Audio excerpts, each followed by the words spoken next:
I'm Dr. Tyson Morostiga. And I'm Dr. Derek Moore, and we are your sports quacks.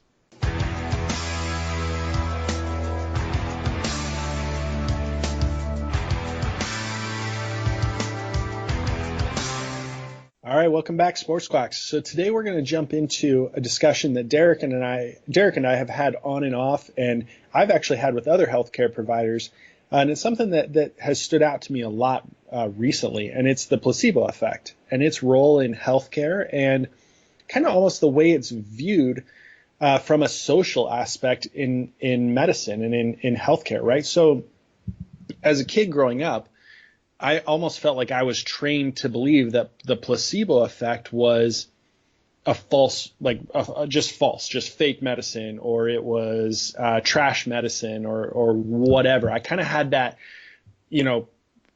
built into me, right? So my dad worked for a pharmaceutical company, right? And so for me growing up, I always heard about the drugs that were coming out, and I was always aware of what was going on.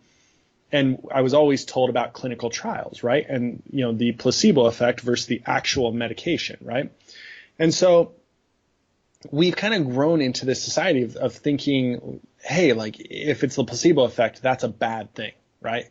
When now being a healthcare provider, a conservative healthcare provider, I'm now realizing and coming to terms with the placebo effect being a positive thing, right? Like I'm actually, as someone who wants to help someone avoid surgeries or avoid medications or things like that, for me to see like, hey, the placebo effect worked for you, like I celebrate that. Like I find that as like a great thing.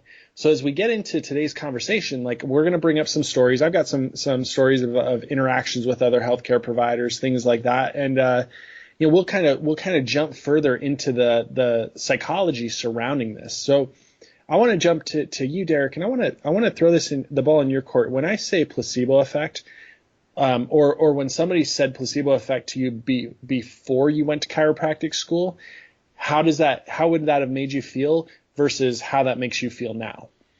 Yeah, when it comes to the placebo effect, I think I was probably in the same realm that you were. Just had a negative connotation, and I was just a little bit more black and white. Does it work? Does it not? If it doesn't work, stop doing it immediately and just move on. And then as you get into just practice and even later on into school, you start to notice that for reasons that we don't know yet, things tend to have a high success rate.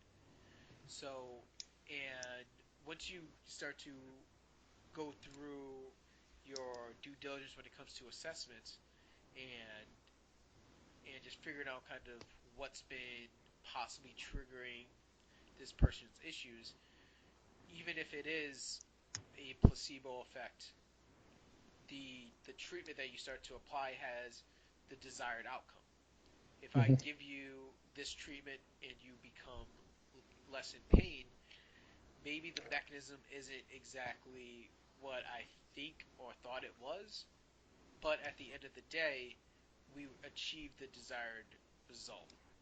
So as I grew as more of a clinician, I started to just accept and possibly even like the placebo effect. It just doesn't bother me. It's just more of, hey, this is kind of what might be going on, but uh, it's not exactly specifically what known how this is happening.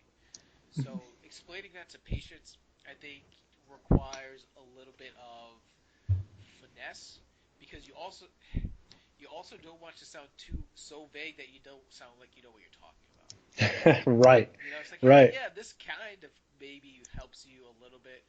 So if you don't understand the actual mechanism of what's going on, you should, I think, in my opinion, understand the best idea of what type of mechanism is going on. Even if it's Yeah. not 100%. So I fully disclose that I don't know exactly what's going on, but I also tell them, hey, this is what we think is going on, and this is why this should help. Right. So most patients have that buy-in because you create that autonomy and that trust with them, but you also have to deliver at some point too. There's only so often where you could just be like, "Hey, you're just gonna have to trust me that this is gonna work." Yeah. And after a week or 2 weeks or 3 weeks, that trust is gonna dwindle if they're still coming in with the same exact symptoms. Yeah. No, I see that. For me, when it comes to, Derek did a really good job of explaining the placebo effect. That's something in my intro I probably should have done. Um, but here's my thing. As chiropractors, we almost we build into, or we build in the placebo effect into our patient education, kind of, right? So like when you build the placebo effect, you can't necessarily tell the patient like, hey, this may or may not work, right? That defeats the purpose, right? Like, so if you're like, hey, um, Johnny comes in and Johnny has back pain, and you're going, yeah, well, I'm going to do X, Y, and Z, and this may work, but it may not work, but mentally you may feel better. Like that defeats the whole purpose, right? Like you're already built in that like doubt, right? So like Derek said, you have to build the buy-in, right? So let's talk about how we educate patients, because I think that plays a big role in how we actually incorporate kind of the placebo effect into our care. Or, actually, well, let's actually, let me ask you that question. So now that I think about it, now that I'm saying it, is when I say placebo effect for chiropractic care, is that an actual built-in possibility of a result of care, or is that a welcomed outcome? Does that make sense? Do you build that in? Do you go in thinking, I'm going to treat them, and there is a possibility that the placebo effect could, be our result, or like our outcome? Or are you dead set like, hey, this treatment is gonna make you better? Does that make sense what I'm asking you, Derek? Yeah, I go into it understanding that there might be a placebo effect, but it's not. I also don't like immediately go into it in the forefront. That's Right. because then at some point I feel like that just kind of degrades your thinking. If every time Exactly. somebody came in, you're immediately just like, oh, this is just going to be a placebo effect. Eventually, you're just going to just feel like, oh, nothing matters.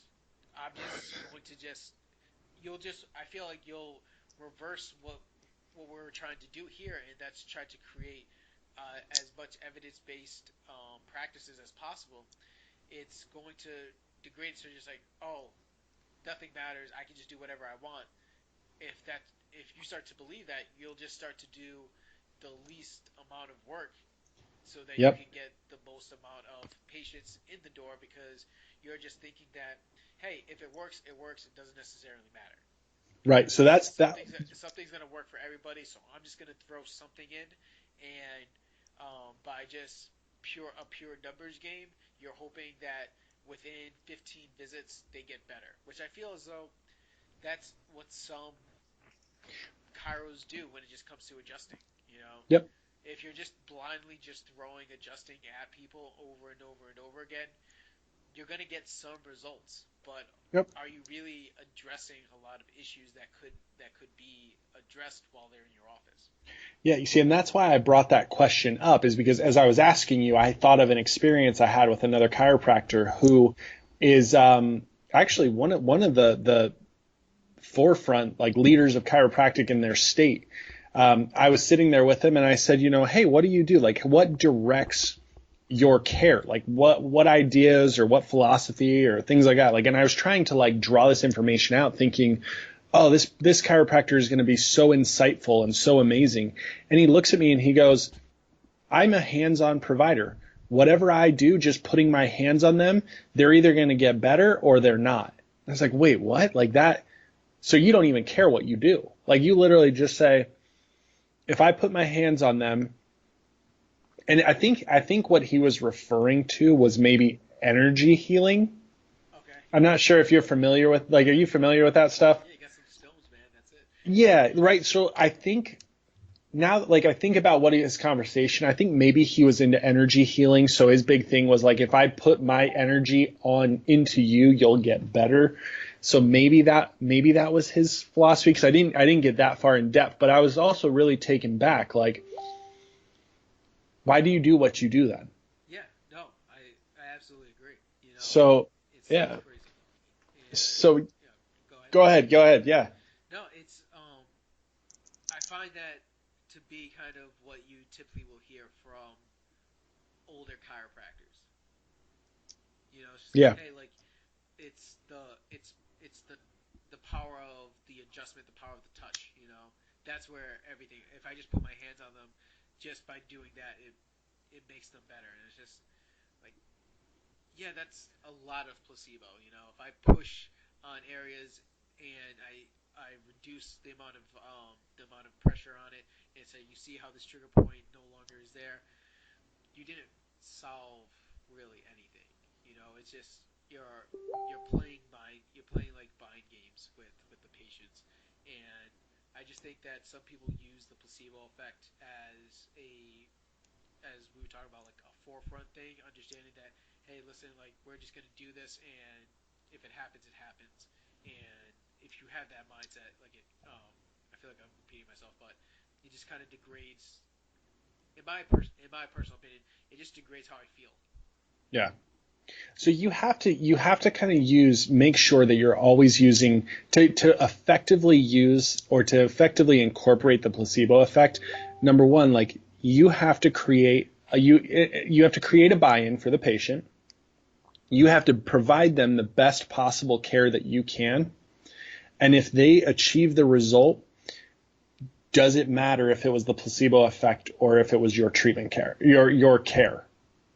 No, because you don't need to go back and prove anything. You're not writing a paper. Right, right, Like I don't have to go back and prove my hypothesis or prove my theory on why I'm right, because guess what? You got the result. Now, when you start seeing more and more patients get better from what you're doing, and you're doing the same, like, hey, you have low back pain, the same type of low back pain, and you're treating it the same way with consistency, and you're seeing more and more people are getting better, then you can kind of start to rule out, like, okay, yeah, this isn't just the placebo effect. Like, this is my treatment. This is my skill, right? Like, that's how you know that it's not just the placebo effect, is when you actually put your treatment, into motion against multiple situations, like multiple patients, right? Like that's what your goal should be, is to prove your theory. But you can go in with the idea that, look, whether you get better or not because of my treatment, the result's going to be, if the result is positive, I don't really care. But you can also embrace, as you see more and more people getting better, you can embrace it as more than just a theory, right. right? And on top of that too, you mentioned the most important part is the patient was getting better. You know, you can't just sit on it, and if they're not getting better, just continue to push treatments that you're not sure of onto them. You you have to make sure that, okay, if we don't even understand the mechanism, if the patient is getting better in a timely manner, and you're not creating any dependence on you for them to get better, and you're not creating any issues with fear avoidance or nocebo effects, telling them that they can't do specific things because it's going to like tear up their back by doing that. If you're not doing that, then what is the harm in the placebo effect? Right. Because they're getting better, they're not relying on possibly other unhealthy means of trying to achieve their goals. So whether that's pain relief, going through um, some type of painkiller or Advil or ibuprofen or something like that, they're not doing that. They're achieving whatever goals that we've set for them, whether it's functional goals, strength goals, performance goals, and you're telling them, hey, this is the plan. This is how you'll execute this plan at home. Come back to me if you have issues. So you've given them that out of like, hey, listen, you don't need to be dependent on me to be better. If you just do some of these, whether it's strength exercises or mobility drills or just self massage to help with some pain thresholds. If you provided all of that to them, I don't care what part of that you tell me is the placebo effect.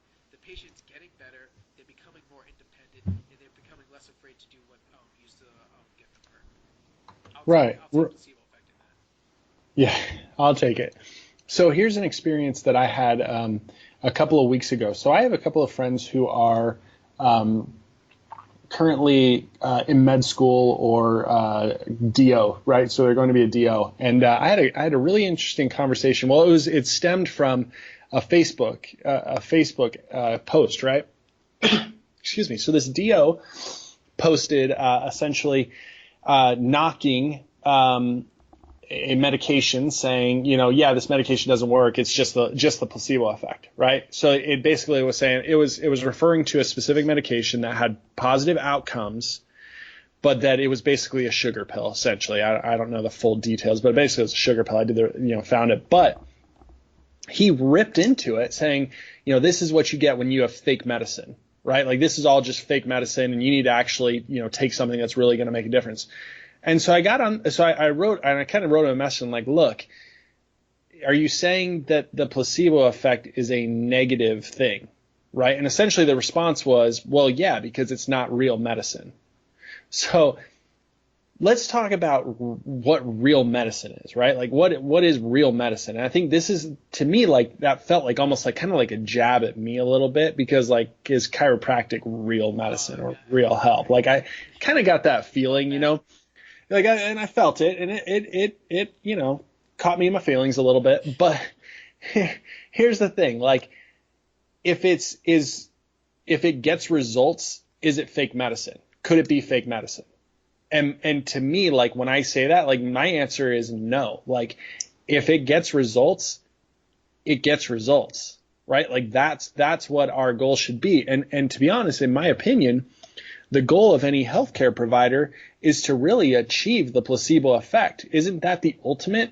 To get someone better without actually making any changes to their health, like their internal health, their internal wellness. Like shouldn't the goal be to get them better without causing any insult or side effects or symptoms of anything else, right? Like to me, that to me is the ultimate purpose of healthcare and wellness, is to achieve that. Right, yeah, you're trying to get them better with the least amount of intervention as possible. So if let's just say, all right, we did a study on 500 diabetic patients and we gave them sugar pills, and all of a sudden they believed that they were less hungry, so they ate less calories, thus they had a um, a net loss of weight. Uh-huh. I don't. So what's the problem? It's like, oh, it shows you that psychology is the more important driver for, let's just say, like eating. I'm like, okay, great. So let's do that. Know that psychology is the best thing for them, but at, I'm not saying sell the pill, but it's more so of like understand that there's a. I think it just the placebo effect shows you that there is a psychological component to everything, and with our treatments, that's so important because we have to battle that and we have to enforce that. So when Yeah. patients come in telling me that they're taking Flexeril and Naproxen and that's the only thing that's making them feel better, they've already have that in their head that they can't get better without that. Right. So as we start to work through some of our programming and telling them like, hey, listen, you could do this, you could do this, and you start to break through some of those barriers, getting them well mentally isn't a placebo effect. No.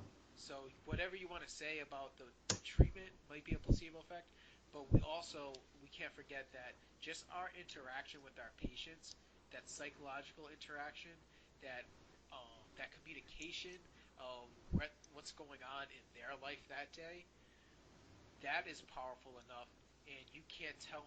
And there's enough studies to show that that's not a placebo. Right. So if you want to say all of my treatments are placebo, fine. But when I speak to my patients and create an environment for them to have success in, and that fuels future success in other movement endeavors, that's that's not placebo, and Right. evidence supports that. My thought is when I would say maybe not the majority of my patients, but I'd say a lot of patients come in very skeptical of me. And not because of like me as a person but people come to me because like they're referred by someone. But people come in with a question mark, like, can chiropractic do anything? Like, can it make any difference, right? So there's already that kind of that skepticism. So you have to do a good job of building that trust, right? And how do you build that trust? You educate your patient. So with chiropractic, we're always told like patient education is the most important thing. But in the same time, you're also told that you need to dumb it down because, quote unquote, this came from another chiropractor, your patients are stupid. I've literally had chiropractors tell me, your patients are idiots. They don't know any better. So just tell them what they want to hear and get them out. Like, that does no good, right? That's not the proper use of the placebo effect, like the proper use of like patient education or whatever. Because guess what? When you tell someone something, they can tell if you're full of crap or not. And they can, nowadays, as soon as you walk out the room, they're scrolling on their phone looking to see if a bone can actually go out of place and impinge on a nerve. I can guarantee you that. And I bet a lot of our colleagues have people that walk out of their office because they say, no, that's not truth. That there's no evidence to support that, right? So my biggest thing is for at least in my office, like I want to know, to build that relationship with patients, when somebody asks me questions, and they say like, hey, I have pain in this spot, I am able to put my finger down and say, without looking on my posters that I have in the office, I'm able to put my finger and say, hey, this muscle, this is the attachment, this is the innervation, and this is the function. That to me builds that trust and that people, hey, this person knows and cares what they're talking about. Right? Like that's me. And it shows that you've taken the time to try to gather as much evidence to be like, hey, listen, I'm not just saying that this is X issue without doing the assessment. You did the assessment, you took the time to explain to them what you believe is the issue, and that, like you said, creates the environment and the ability for that patient to buy into what we're trying to say.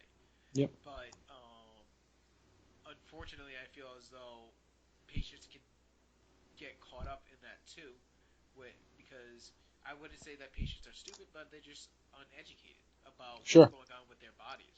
So we can easily put things into their heads that are untrue also, which can be problematic. Can go both ways, right? Can Yeah. be good and can be bad. Right. So a lot of times now, what you'll find is people are talking about the nocebo effect versus placebo effect, which is basically scaring what.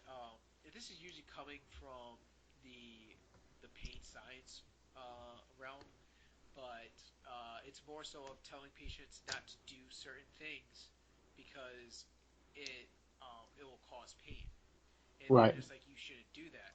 But in my opinion and in my experience, if I have a patient who is struggling with some type of discogenic pain and it's produced with flexion,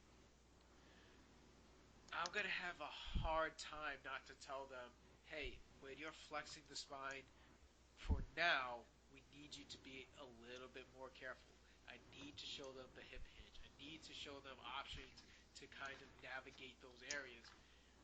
And it's not me telling them that flexion is bad always, but I don't see the harm in telling them flexion is bad right now. Yeah. But how many people have you seen where they'll come in the office and be like, yeah, my chiropractor told me that I'm never supposed to do this, so I never did it again, and I had no pain in my life. Or I was told never to do this again, so I avoid it. And you're like, how do you live your life by not being able to wipe your butt with your left hand, but you can wipe it with your right? Like, I know that sounds stupid. Like, that's a All right. stupid saying, but like that's literally stuff that I hear in the office. Like my chiropractor told me that, it hurts my back when I get up off the toilet, so I need to wipe with the left instead of wiping with the right, and then go figure I have no pain. I'm like, no, But now, that's, are you telling? So if they don't have any pain and they're feeling better, do you break that? do I tell them like, hey, wipe with your right? Or I can't remember which side I was talking about. Right. No. No. No. Right. Yeah. Eh, Do you? At what point do you start to intervene? You know, you know, because then it goes into just like when patients come in, and because you've also had this happen too, and I have had it too. Patients come in, it's like, yeah, my neck pain's always because C5 is always knocked out to the right. yeah. So now we get into that really murky water of, all right, am I gonna shoot this down, and then where does that line stop? Do we Uh, start with the butt wiping, or do we stop with the PL on C5 C6? oh gosh, the Like PL. at what point is it okay for us to do that and not okay for us to do that? I'm always sensitive to the patient's situation, right? So I don't blow up their previous chiropractors. I don't blow up their philosophies. But I don't embrace at the same time. So I always make sure when patients come in, I always establish my philosophy, right? And when I establish my philosophy, it's not necessarily the philosophy of Tyson Morostica. It's not that. It's the philosophy of, evidence-based, movement-based, explaining, not necessarily attacking bone out of placers, but explaining, look, the purpose of a chiropractic adjustment is to create mobility, and explaining that joints lose motion. And as you create and introduce more motion into a joint, it improves ranges of motion, right? So I establish my own personal philosophy, and I guess I do leave it open that if the person wants to come back and say, I don't believe that, or that's not what my other chiropractor said, I guess I leave it open where like it's okay for them to say that to me. And I'm okay with saying, well, if you're looking for that type of therapy or that philosophy, I know someone who does that. But very rarely when I lay the philosophy down, when I lay down like, hey, this is what I do, very rarely do I get kickback from a patient um, with what I say. I haven't seen that very often. I guess like maybe once or twice. But when I establish that baseline, but then again, the patients who come to me and seek out my care know what they're getting into because I've established what type of office from the get-go, like from my Google listing, from my Facebook page, like it's already out there who I am. Right. So I guess very rarely do I get someone coming in saying, hey, I have a bone out of place and I need it snapped back in because it's making my pancreas not function. Yeah, right. No, and I feel as though the only time that I would start to get into that is once I find that my patients are starting to just attach things that are going on to old diagnoses. Like Sure. my chiropractor said I had sciatica. I'm like, okay, great. What are you feeling right now? I have pain in my quad. That's a famous one. Right. And I was like, oh, okay. So she's like, yeah, my sciatica is really working up. I'm like, your sciatica? Like first off, that doesn't make any sense. Like, you're nobody has a sciatica, So it's just like it doesn't. So at that point, when I find that they're just applying poor diagnoses to every little ache and pain that they have, because most likely what they had was just at some point they probably had leg pain, and they heard that their chiropractor told them that this is a sciatic nerve issue. Now, anytime that they have leg pain, they blindly throw that on there. So Yeah. I feel as though it's my job to actually just tell them like, hey, listen, this is what sciatic nerve issues really truly are. This is what you more than likely have, and this is why they're not one and the same. Yeah. Now it gets kind of funky if I start to treat it the same way that he treated the sciatic nerve issue. So that's when it's more of like, hey, if you don't think that this is the issue, don't just put them in side posture the same way that the other chiro did and try to walk back like, oh, it's not this issue, but I'm going to treat it the same exact way. Yeah, I'm gonna Like I'm it gets gonna into that. lumbar So roll you. right, yeah, so it's like, oh, the sciatic nerve issue, but I'm just gonna do the side posture adjustment. Well, you're just saying like it's not that. It's like, yeah, but I'm gonna adjust this, and it's gonna take pressure off of that nerve and not this nerve, and you'll be fine that way. So Yeah. it gets really really iffy there. It gets dicey when you start. Yeah, it gets dicey. But then again, that's when you're really good with your soft tissue and you're really good with like locating and treating structures, you'll blow away some of the stuff you'll be able to do. Like when you talk sciatic nerve versus lateral femoral cutaneous nerve versus things like that, like finding locations and pinpointing entrapment sites, like you become a genius. Like that's fun stuff. I I love that stuff. That's my wheelhouse. So one of the big things too when it comes to when you talk about that stuff is the mental issues. Like, right, so how do you, as a chiropractor, alter thought processes of patients who already come in with this preconceived notion that like they have back pain that is never going to go away because the corticosteroid injection didn't make it better? And to me, I think it's the most important skill. Like there's two skills that I think you have to have as a chiropractor. Number one, you have to have obviously you have to have diagnostic and treatment skills, or at least a philosophy that you can stand by. But number two, I think it's the interpersonal skills, being able to relate, being able to control the situation and not let the situation control you, right? Because you can be controlled by a situation, by a patient telling you, hey, I want X, Y, and Z, and letting that kind of dominate the conversation, but being able to explain and control, but have the interpersonal skills where you can relate to them. Have you had experiences with that, Derek? Yeah, and I tell my patients this all the time, which is also why I don't like to necessarily talk negatively about chiros, their previous chiropractors, because people build that type of personal relationship with them. And it's almost like you're talking about a family member sometimes. Yeah. But yeah, a lot of my patients just end up feeling comfortable with me, and we I find myself being really really good at speaking at their level. Mm-hmm. So coming from Washington D.C., where we had Yale, Harvard grads, really kind of those elite thought thought leaders out there, to being in the NFL Combine, where some of these kids you just wonder, just like, off unless you had pure skill ability, would you have made it past high school? Yeah. And still being able to convey to them what their pain is and what's been going on, that is one of the biggest skill sets I think that people should learn from chiro school. Take that. How can I explain this problem to the Ivy League grad, to all the way down, not to like say things negatively, but basically No. down to a high school level.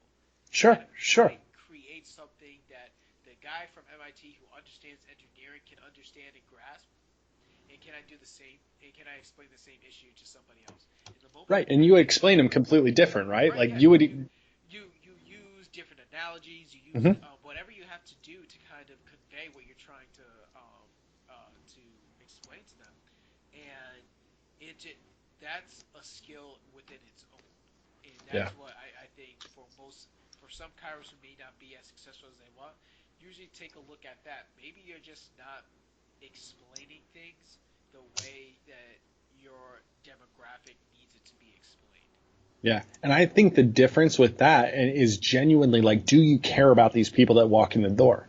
Right? Like if you genuinely care about this person, you'll explain it in how they will understand. And there's nothing wrong with someone who understands at this sophisticated level versus someone who understands at a lower level. There's nothing wrong with that. We all go through and achieve different educational levels and different things, but we all add an unbelievable amount to society on our own personal level, no matter what we've achieved. If you see someone who comes in and you genuinely care about getting them better, you're going to make their visit the most important thing they're going to do that day. the most important thing, because you're going to give them information that they didn't have before. And you're literally going to change their world. So I kind of got sidetracked with placebo effect and talking about things because we established early on, like, the placebo effect is a great thing. That would be the ideal medical outcome. And one thing we didn't really hit on is that the placebo effect is almost thought of as a lie, right? Like you're lying or you're tricking someone. I never really mentioned that, but I don't want that to be associated with what I do. Like, I'm not lying to someone. I'm never lying to someone, but guess what? People get different results for different reasons. Like, same thing as like you take a medication. I guarantee there have been times where people take a medication that does work, but the result may just be mental, not necessarily because the way the medication actually worked.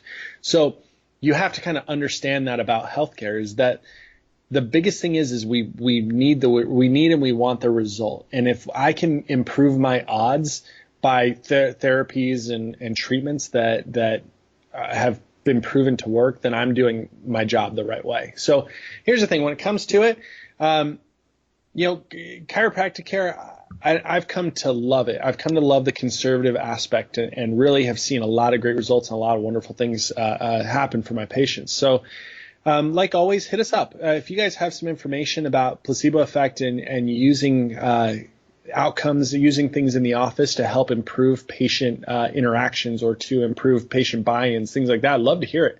Like always, follow us and hit us up with any questions. We'll talk to you guys later.